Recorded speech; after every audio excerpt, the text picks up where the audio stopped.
In 1 week, the province will lay out the fiscal future of Alberta in the 2025 budget. It comes as looming tariffs threaten to cut billions from Alberta's resource revenues, while critics in health and education say past population growth have hospitals and schools overflowing. As Chelan Skulski explains, despite the pressures on the province, some economists say Alberta could see a surplus.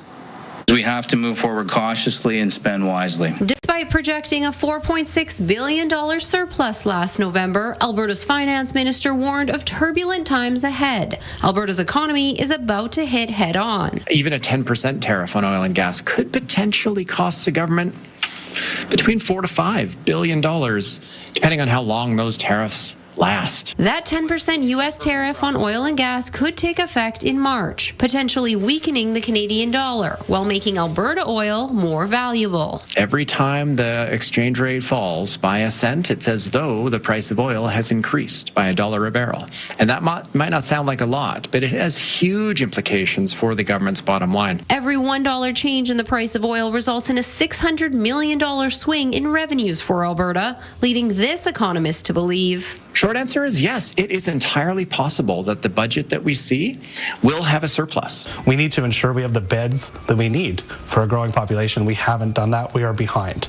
The second piece is actually having the workforce to keep those beds open. The head of Friends of Medicare says instead of prioritizing healthcare access and employees, the province is spending too much on overhauling the system. The estimate is $85 million over a couple years, but does that include new logos and new signage on every building? Does that include the severances we've been paying? While the president of Alberta's largest teachers union welcomes the recent accelerated funding for 11 new schools this year, he says more money per student is needed. Alberta is still the least funded, and if anything, the gap has grown.